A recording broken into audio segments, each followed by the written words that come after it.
Chapter 2.2 A True Story of Sea Turtle, written by Bhav Katdare, working with Sahyadri Nisarg Mitra Organization.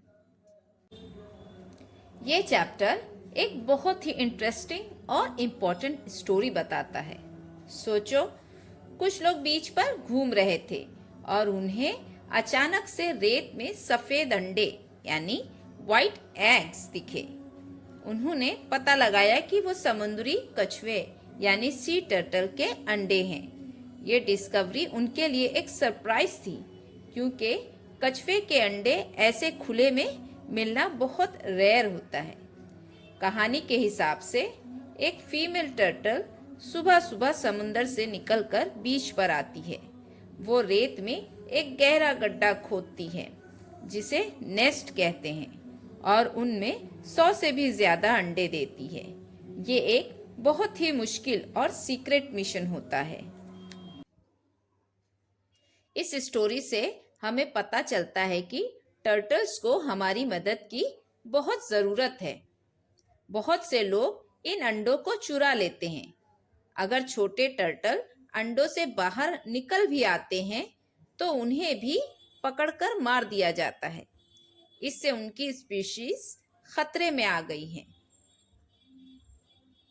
अरे भाई, इसलिए जैसे हमारे देश में टाइगर को प्रोटेक्ट किया गया है, उसी तरह टर्टल्स को भी कानून से प्रोटेक्शन मिली है।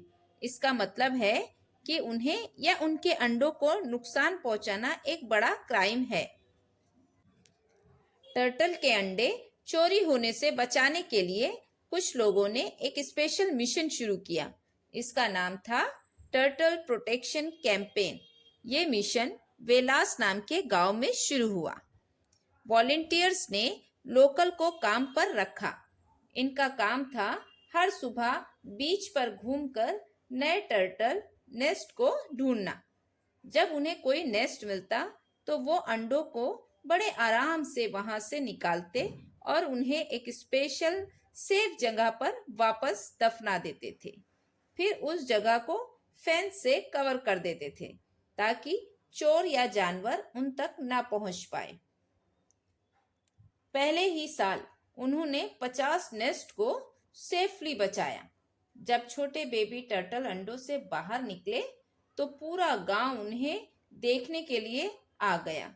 यह एक अजीब और खुशी का पल था, खासकर गांव के बड़े लोगों के लिए, जिन्होंने पहली बार इतने सारे बेबी टर्टल्स को समुंदर की तरफ दौड़ते हुए देखा था। इस स्टोरी में एक खास तरह के टर्टल के बारे में भी बताया गया है, जिसका नाम है ऑलिव रिडले। ये इंडिया में पाए जाने वाले सबसे कॉमन सी टर्टल में से एक हैं। एक ऑलिव रिडले टर्टल को बड़ा होने में बहुत टाइम लगता है, लगभग 15 साल। एक फीमेल टर्टल बड़ी हो जाती है तो वो ठीक उसी बीच पर वापस आती है जहां वो पैदा हुई थी, ताकि वो अपने अंडे दे सके। ये उनकी एक अमेजिंग क्वालिटी है। वो बस अंडे देती हैं और तुरंत वापस समुंदर में चली जाती हैं। वो अपने नेस्ट के पास नहीं रुकती। हजारों बेबी टर्टल में से सिर्फ 1 या 2 ही बड़े हो पाते हैं। ये नंबर बहुत कम है, इसलिए उनके नेस्ट को प्रोटेक्ट करना बहुत जरूरी है। टर्टल ओशियन के इकोसिस्टम यानी समुद्र में रहने वाले सारे जीव जंतु और उनके माहौल में एक इम्पोर्टेंट रोल प्ले करते हैं। ये समुद्र को साफ रखने में मदद करते हैं, तो उन्हें बचाना पूरे ओशियन की हेल्थ के लिए अच्छा है। टर्टल प्रोटेक्शन का काम वेलास गांव से शुरू हुआ था, लेकिन ये जल्दी ही बहुत बढ़ गया। 5 साल के अंदर इसने पूरे महाराष्ट्र के कोस्ट लाइन को कवर कर लिया, जिससे 80 अलग अलग गांव में नेस्ट को प्रोटेक्ट किया गया। उनकी स्ट्रेटेजी बहुत स्मार्ट थी। उन्होंने उन लोगों को दुश्मन नहीं समझा जो पहले अंडे चुराया करते थे, बल्कि उन्हें ही ट्रेनिंग देकर इस काम में शामिल किया। लोगों को इनकरेज करने के लिए उन्होंने टर्टल फ्रेंड्स अवार्ड शुरू किए, जिसे लोकल लैंग्वेज में कासो मित्र भी कहते हैं। अवेयरनेस बढ़ाने के लिए उन्होंने टर्टल की प्रोटेक्शन पर एक छोटी फिल्म भी बनाई। साल 2006 में उन्होंने एक नया और अमेजिंग आइडिया सोचा, एक टर्टल फेस्टिवल या कासो महोत्सव। इस फेस्टिवल से टूरिस्ट को बेबी टर्टल को हैच होने और समंदर की तरफ दौड़ते हुए देखने का मौका मिला।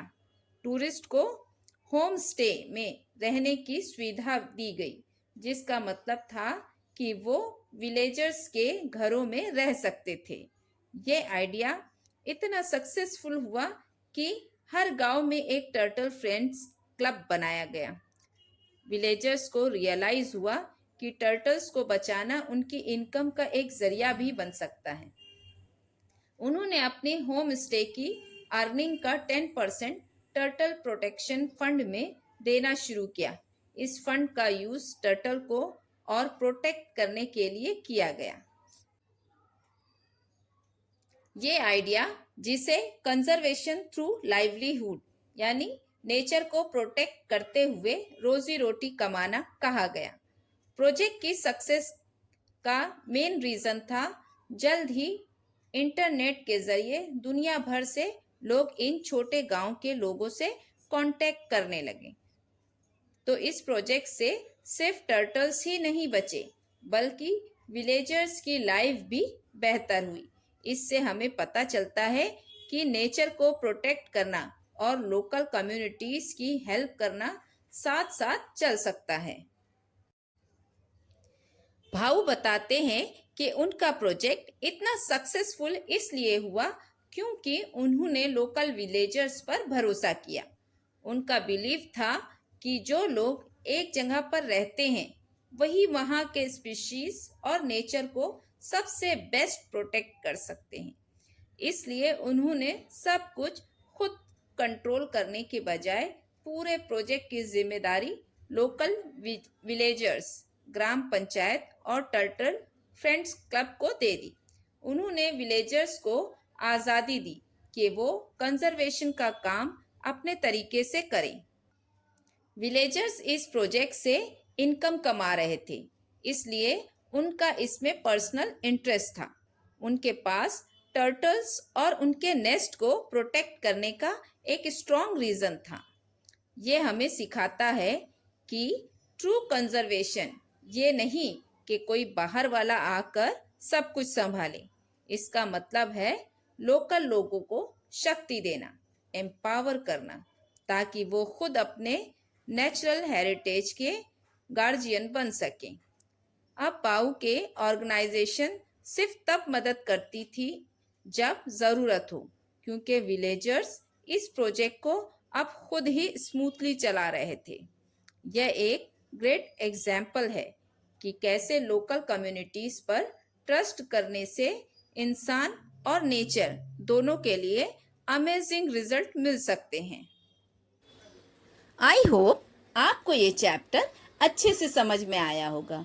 Keep learning.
हमारा वीडियो पसंद आता है तो लाइक, सब्सक्राइब, शेयर और कमेंट करना ना भूलें।